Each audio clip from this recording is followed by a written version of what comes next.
Israel और Iran के बीच में हालात गर्मा गए हैं। 13 जून को ईरान के न्यूक्लियर और मिलिट्री फैसिलिटीज़ पे इजराइल ने एयर स्ट्राइक की। जवाब में ईरान ने इजराइल के सिविलियंस पे मिसाइल अटैक किया।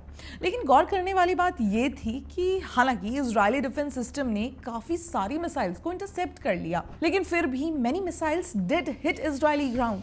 और इन विजुअल्स ने ये सिंबलाइज किया कि दुनिया का सबसे बेहतरीन डिफेंस सिस्टम कहा जाने वाला इजरायली डिफेंस भी 100% इंटरसेप्शन नहीं कर सकता। बट वेट अ मिनट, यहाँ एंट्री करता है ऑपरेशन सिंदूर, जिसमें भारत ने 100% इंटरसेप्शन के इम्पॉसिबल से दिखने वाले टास्क को भी पॉसिबल कर दिया था। एक ऐसा ऑपरेशन जिसमें भारत ने पाकिस्तान के 100 मिसाइल्स और ड्रोन्स को न सिर्फ रोक दिया बल्कि उन्हें एकदम सफलता से नष्ट कर दिया। And not even a single drone or missile could hit Indian ground. लेकिन क्या आपको पता है कि ये कैसे पॉसिबल हुआ? और जब बात मिसाइल्स डिफेंस की आती है तो इजराइल ईरान के रीसेंट कॉन्फ्लिक्ट से भारत की तुलना कैसे की जा सकती है? आज इस वीडियो में हम देखेंगे कि भारत का डिफेंस सिस्टम कितना मजबूत है और कैसे ये दुनिया के टॉप डिफेंस सिस्टम से भी आगे है। तो चलिए शुरू करते हैं। द स्टोरी बिगिंस जब ऑपरेशन सिंदूर के दौरान पाकिस्तान ने भारत पर एक बड़ा हमला किया था। इसमें उसने बैलिस्टिक मिसाइल्स, क्रूज मिसाइल्स और ड्रोन्स का इस्तेमाल किया और ये सब सिविलियन एरियाज और रिलीजियस साइट्स को टारगेट कर रहे थे। ये एक गंभीर चैलेंज था भारत के लिए, लेकिन भारत के डिफेंस सिस्टम ने एक ऐसी मिसाइल या ड्रोन को अपनी जमीन तक पहुंचने नहीं दिया। सब कुछ इंटरसेप्ट कर दिया गया, यानी 100% सक्सेस रेट। ये कोई छोटी बात नहीं है दोस्तों, ये एक हिस्टोरिकल अचीवमेंट है जो भारत की डिफेंस कैपेबिलिटीज को दुनिया के सामने रखता है। वहीं बात करें जब 14 जून को ईरान ने इजराइल पर एक बड़ा मिसाइल अटैक किया था, इसमें भी 100 मिसाइल्स और ड्रोन्स शामिल थे। इजराइल ने अपने फेमस आयरन डोम, डेविड्स स्लिंग और एरो मिसाइल डिफेंस सिस्टम का यूज किया। ये मिसाइल काफी एडवांस्ड हैं और उन्होंने भी कई मिसाइल्स को इंटरसेप्ट किया, लेकिन सारी कोशिशों के बावजूद मिसाइल्स जमीन पर गिर गए। टेल एविव में नुकसान हुआ, 34 लोग जख्मी हुए और एक महिला क्रिटिकली इंजर्ड थी। ये दिखाता है कि चाहे कितनी भी एडवांस टेक्नोलॉजी हो, 100% इंटरसेप्शन हर बार पॉसिबल नहीं होता। इजराइल के लगभग 90 से 95% सक्सेस रेट के मुकाबले भारत ने 100% सक्सेस अचीव किया। ये एक बड़ा डिफरेंस है और इससे भारत की टेक्नोलॉजिकल और स्ट्रैटेजिकल सुपीरियॉरिटी साफ दिखाई देती है। तो सवाल ये है कि भारत ने ये करिश्मा कैसे किया? जवाब है भारत की मल्टी लेयर्ड डिफेंस सिस्टम। ये सिस्टम एक फोर्ट्रेस की तरह काम करता है, जिसमें हर लेयर एक अलग थ्रेट को रोकने के लिए बनाया गया है। ये 4 मुख्य लेयर्स में डिवाइडेड है। चलिए एक एक करके समझते हैं। Long range interception, the outer shield. ये लेयर सबसे पहले थ्रेट को रोकता है जब वो दूर होता है। इसमें भारत का ballistic missile defence BMD programme शामिल है, जिसमें 2 मेन इंटरसेप्टर्स हैं, पृथ्वी एयर डिफेंस PAD और advanced air defence AAD। PAD exo atmospheric threats को यानी 80 किलोमीटर की ऊंचाई पर रोकता है, जबकि AAD इंडो एटमॉस्फेरिक थ्रेट्स को हैंडल करता है। इसके अलावा भारत के पास S-400 ट्रियम्फ सिस्टम भी है जो रशिया से खरीदा गया है।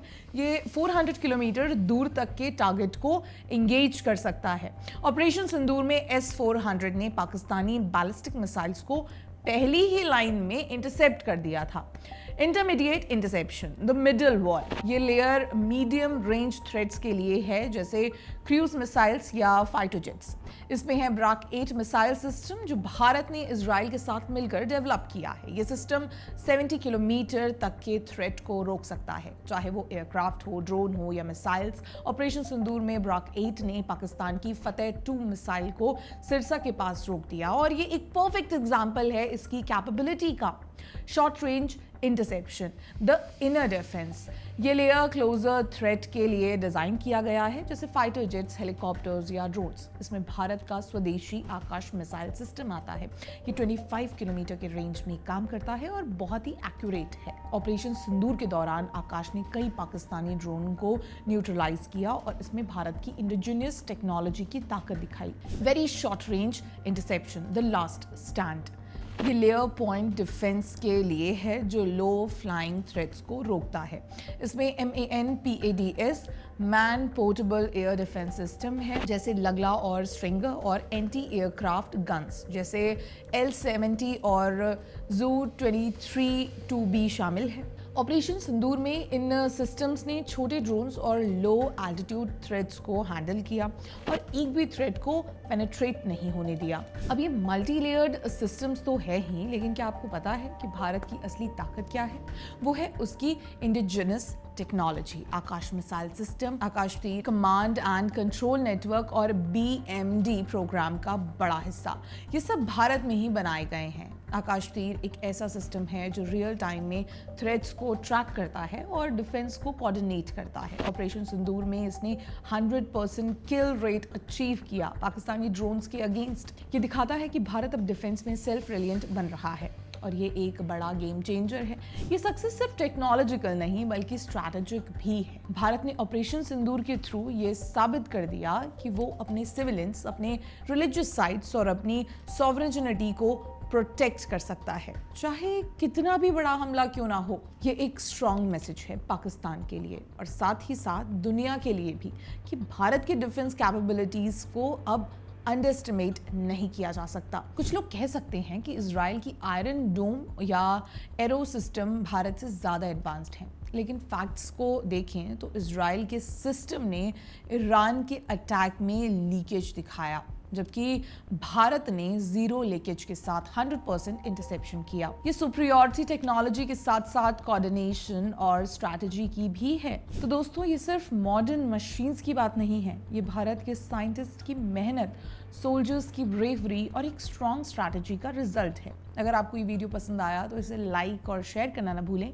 चैनल को सब्सक्राइब करें ताकि आपको ऐसे ही इंटरेस्टिंग और इन्फॉर्मेटिव वीडियोस मिलते रहें, और कमेंट में बताएं आपको भारत की डिफेंस सिस्टम की कौन से एस्पेक्ट ने सबसे ज़्यादा इम्प्रेस किया। धन्यवाद और जय हिंद।